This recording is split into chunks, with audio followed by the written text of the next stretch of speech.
Okay.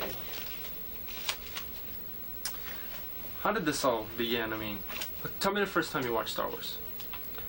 Well, it was the second day it came out because we waited in line so long the first day in May '77 that my dad got tired and said, we have to try this tomorrow because it was just took so long.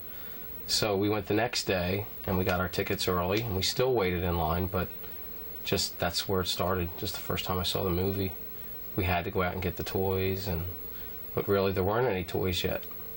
Probably wasn't until February of '78 when you first really started seeing toys out. So we just waited. We made our own. We dressed up like the movie and pretended we were the characters, and it was a lot of fun. And how old were you the first time when you saw 12. 12? Yeah. And when like Empire Strikes Back came out, was it like a whole family event to go watch The Empire Strikes Back? No, I was a little bit older then. It was mostly just my friends and I. But it was really anticipated because we were, it was almost 3 years till Empire came out. So, and by then the toys were rolling and articles and things like that. So you had stuff to play with in anticipation of the movie too. So I remember we couldn't wait for that. And I waited in line and saw it the first day. And that's still my favorite movie out of all three. And was like every birthday or Christmas like Star Wars birthdays? Right. And I wish I still kept the party hats and the tablecloths and things like that. I have a couple birthday party things, but yeah, Star Wars toys at Christmas, Star Wars toys for my birthday.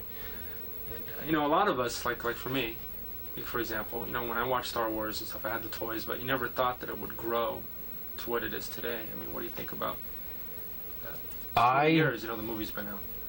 Yeah, for me, it was always a big deal, and I always kept my toys in good shape, too. I always kept everything in good shape, so there really wasn't a collecting phenomenon 20 years ago where I'm sure there were some people that bought the toys and bought Star Wars things and said, I'm going to keep this because it's got to be worth something. But everybody pretty much just played with it in the dirt, in the street, you blew them up. So having things still in the package and keeping everything it just wasn't that kind of collecting fever that there is now.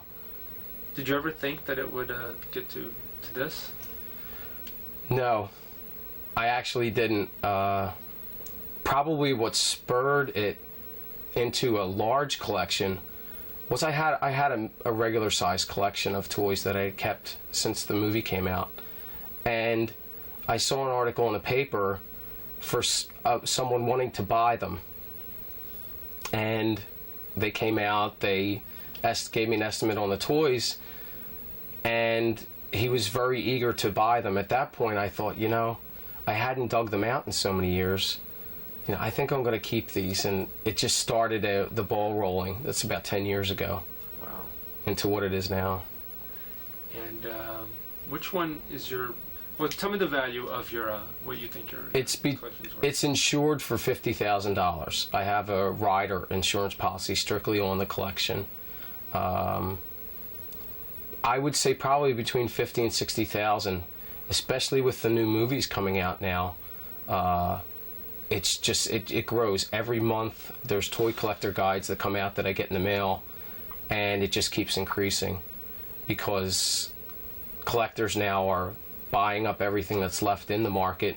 People are digging in their attics and their basements, say, oh, I had that.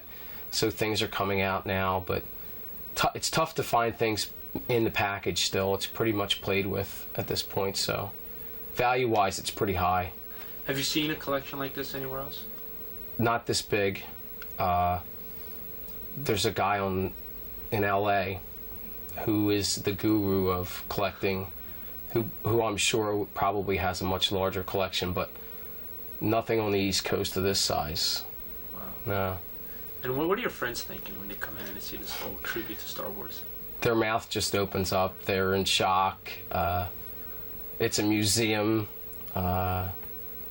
They just couldn't believe that I had all this for so long. Yeah, it's fun.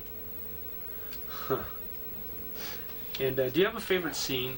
Any of the movies? Because you said Empire Strikes Back was your favorite movie. It's my favorite movie. Probably the scene where the AT-ATs, which are the big walking monsters, if you're not familiar with that, are attacking the base.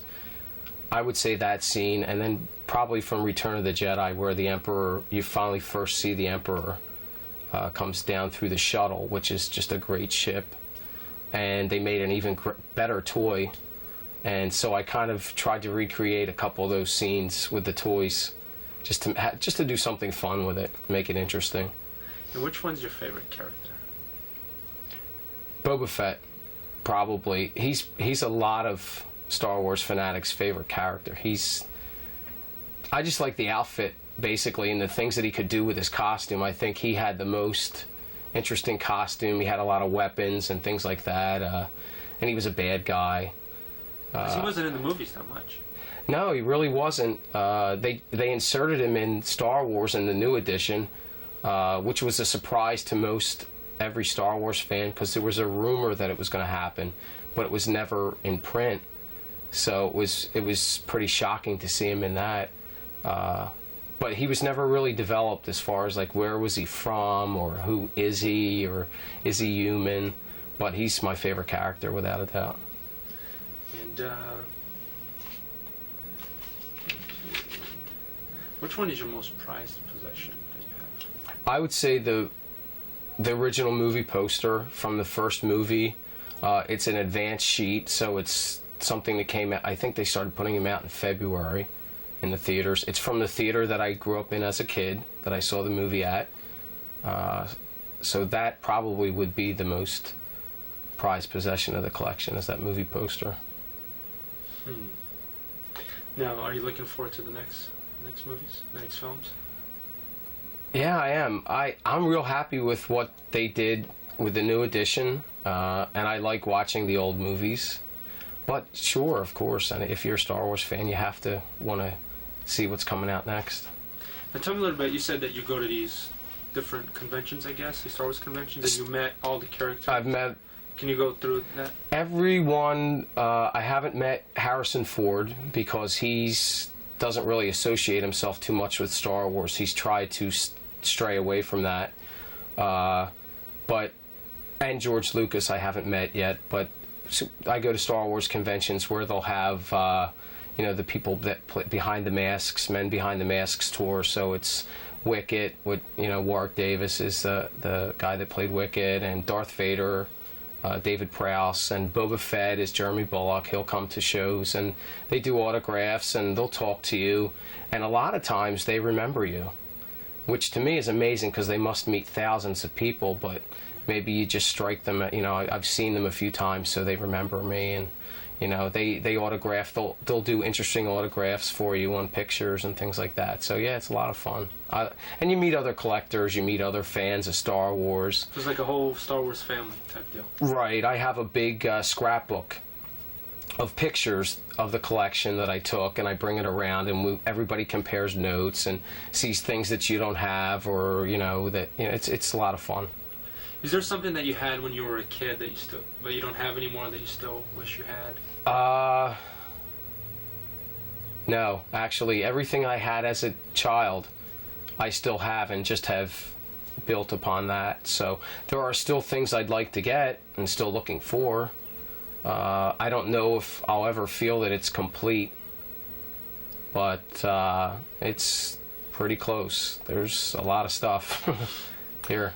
Are you surprised that now, like when you go to Toys R Us, and there's this whole new set of Star Wars and a whole new generation who just now have seen the movies for the first time? Yes. It amazes me to see a 10-year-old or a 12-year-old kid who wasn't even born when the movie first came out so into it, and so they have to have the toys, and they play them with the toys, and they want to go see the movie. I think it's great. It reminds me of when I was a kid, same age, wanting to do the same thing.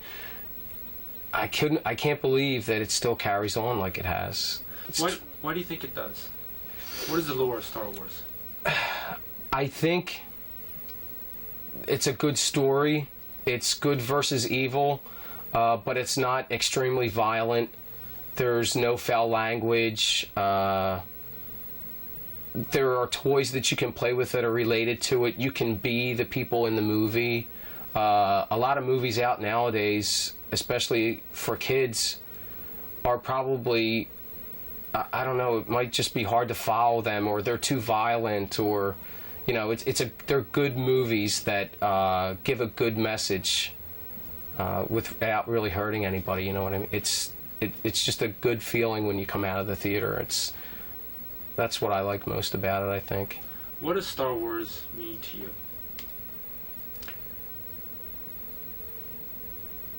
It's like a passion. To me, I want people. I guess the reason I do the collection and still collect is I don't want to forget about it.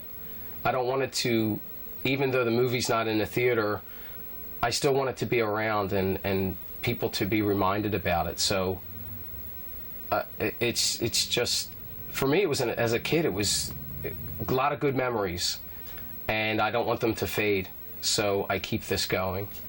I don't know if I'll ever stop collecting it.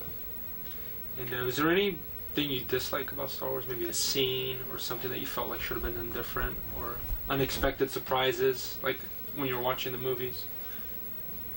Not really, no. I liked everything they did with it. I like the old versions, and I like the new versions too, just as well. They're a lot of fun. It was great to be in the theater and watch it again and see it on a big screen with, you know, the sound is so much better than it was before.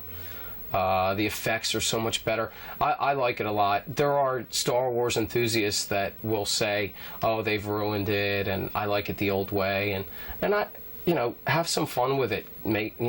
If it makes it a little bit better, then that's great. I like it a lot. I enjoyed seeing them, and in fact, I've seen them 3 times each now, and you know, I'm just looking forward to still going to see it.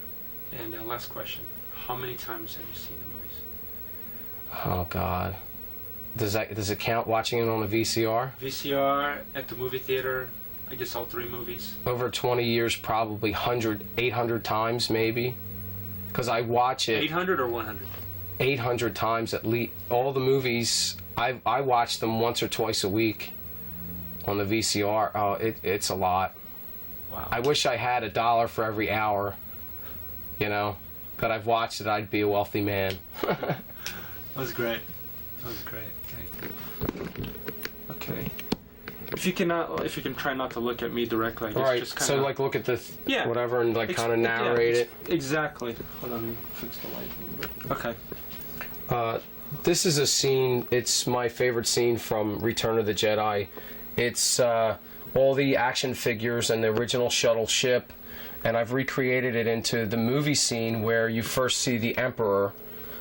He lands onto the Death Star, and Darth Vader's there to meet him.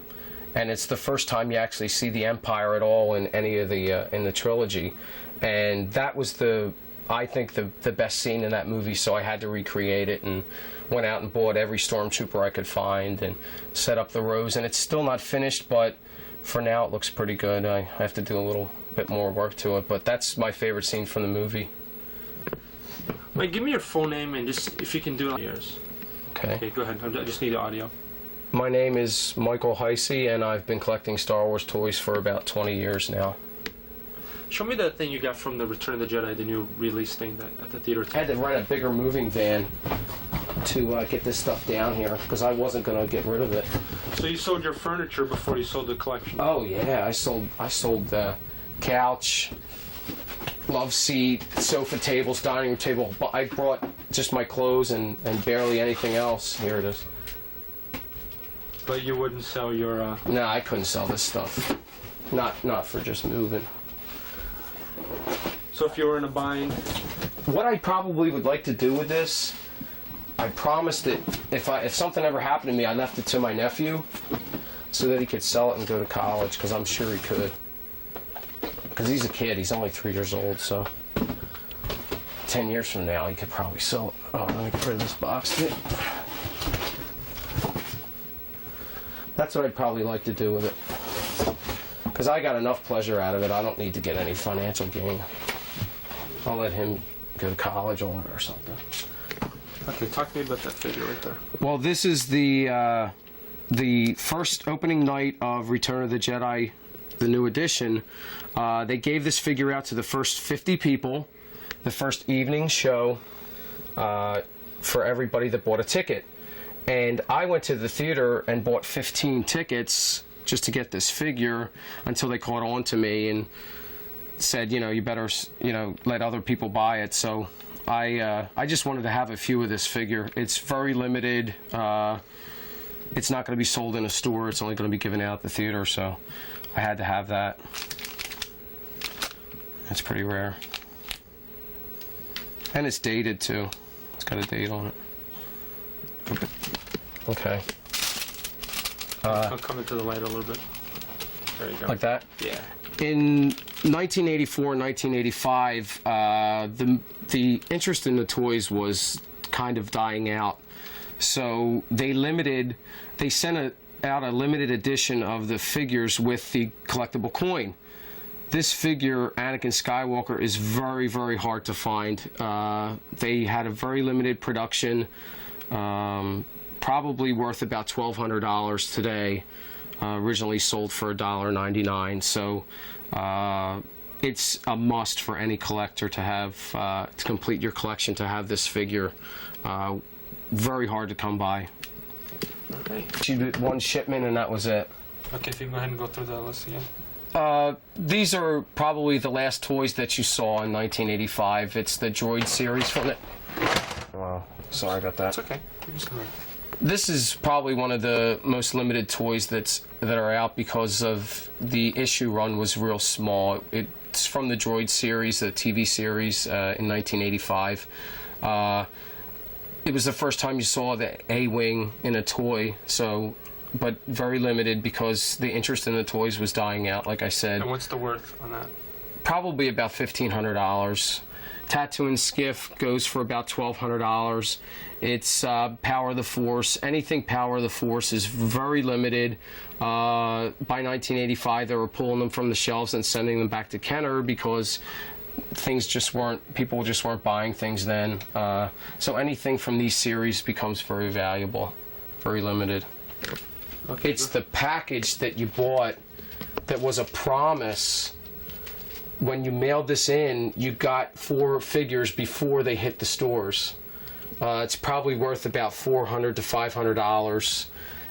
It's only cardboard. You got a sticker, and you sent away for the 4 figures. You got 4 small figures in a package 2 months later before they hit the stores because they couldn't get the toys out fast enough for the movie.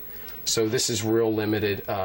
They issued about 600,000 and only sold about maybe 25,000 and sent them back. So this is real rare. It's real hard to find.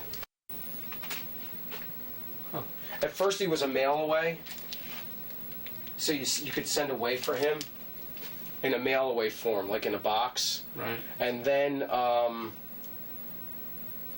you bought him in the store like this. He was on the racks like this. And then he was Power of the Force too with a coin. And No, I have okay. I have a bunch of them. No, it's alright. I mean, you should keep all those. No, I have the Christmas tree stuff. I sent away for 10 of them. I'll give you one if you want it. You can have it. Because I just found a box. I found boxes of Star Wars stuff in the trash like 10 years ago. Yeah, somebody threw it out in the trash. I saw a Millennium Falcon box, and I hit the brakes and just I looked in the box and I saw a bunch of Star Wars stuff, so I grabbed that. Well, the figures alone in the packages, you just don't like this. Somebody. I have that. 15 years ago, I bought a collection of maybe like 30 of them. It never hit. It came right out of the box, and somebody bought it and took it home, and because it was never even punched. They're not punched, so it was meant somebody collected this. Pretty cool. Yeah. Yeah, I would have liked it. And they did these scenes. They did up in the forest, redwood forest of L.A. Really? Or I mean, Northern California, up near San Francisco. They did all the Ewok stuff. So.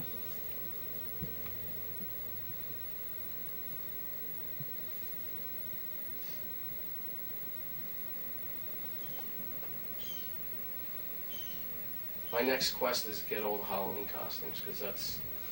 Oh yeah. Well, a lot of times I found stuff, or like I bought... This I bought for like $20. These sticker sheets, these uncut sticker sheets for the cards, they had on Home Shopping Club on last Friday. I was watching it before I go to work. $275 just for that one piece.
Because Harrison Ford won't be involved with the movie.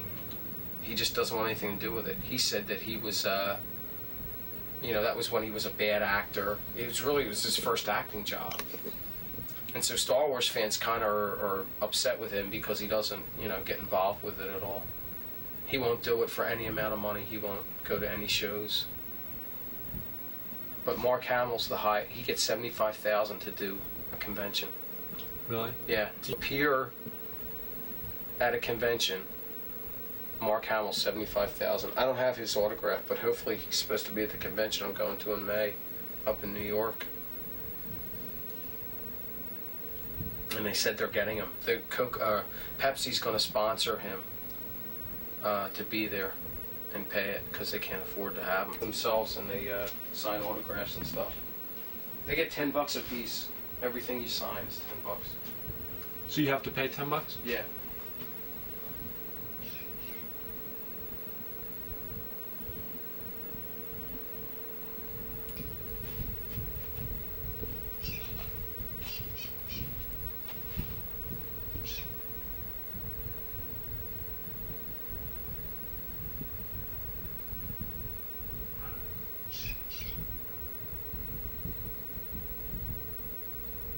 Again, in the movie. If you have the tape, watch it, you'll see it. He bumps his head into the doorway, and the stormtrooper behind him pushes him and gets him in there. It's pretty funny. It's just kind of like mistakes that people caught.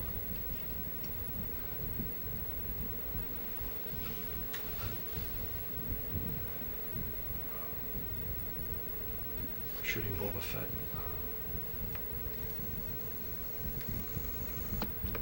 Yeah, and the new figure's even better. Oh my god, it's really cool. It's more sculpted.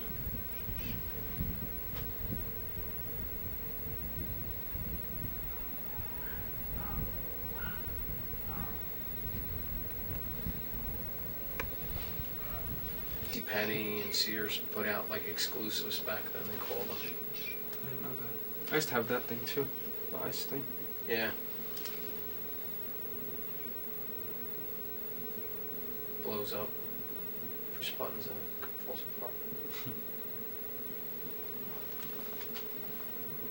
They're making a new AT-AT that walks that size. This is gonna be it's going to be $90. No, it's not going to be remote. It's just you push a button and it walks. Do you have a lightsaber? Those toy lightsabers? Yeah. I had this one. I had put batteries in it. Does it make a sound? Yeah.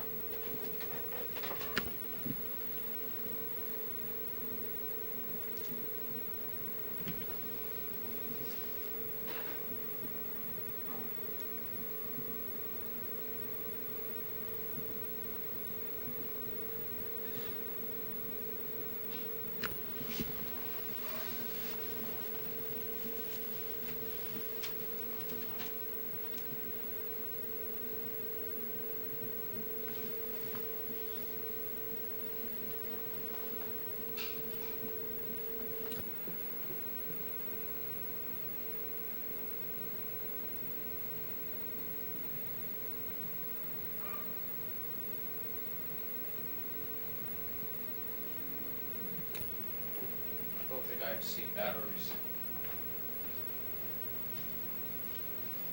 Okay. I'll check.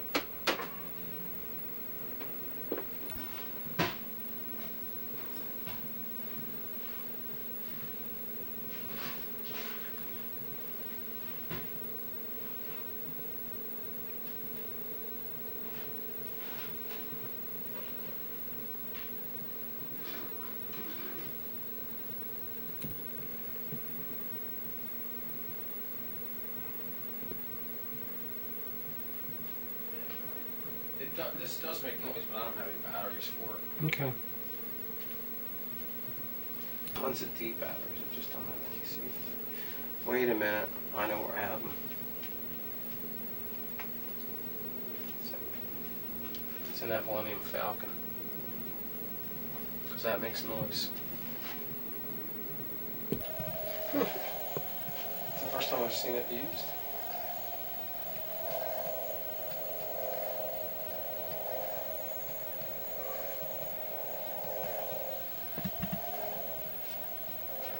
Hasn't stopped.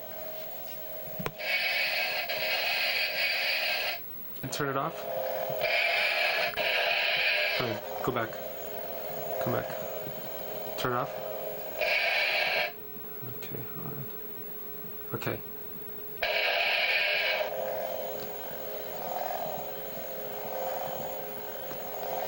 Tell me, hold on, I'll tell you when. Okay. This is Luke's light up saber, and it also now makes battle crashing sounds, which never did before. The old lightsabers just lit up, so now instead of making your own sound before, now you get sound from it. Cool.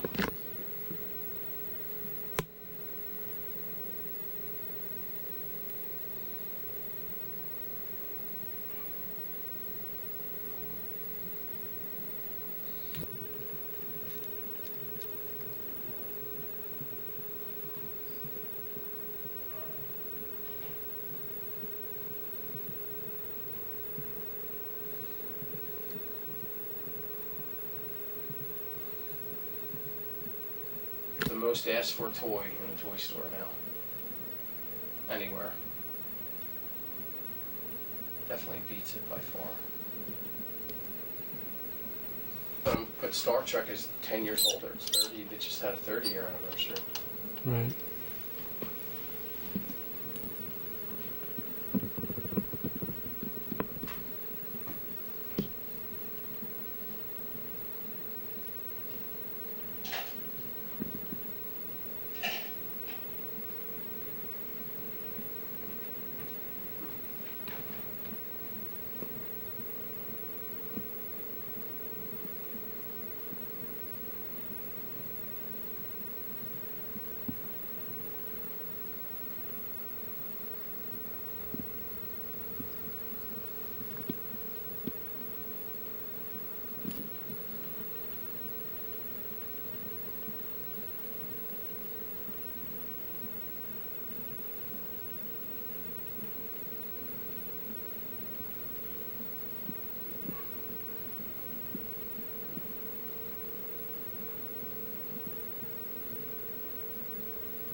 Lines, huh?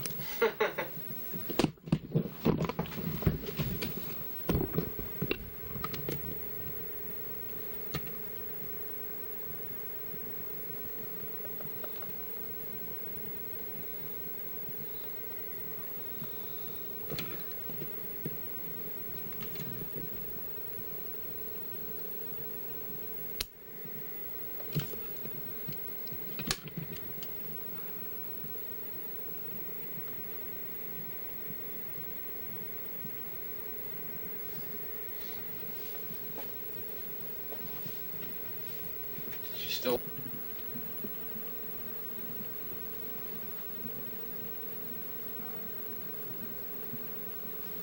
See that the lightsabers are longer. These dolls, the lightsabers are so short. Yeah. That you really couldn't do that because it's so little.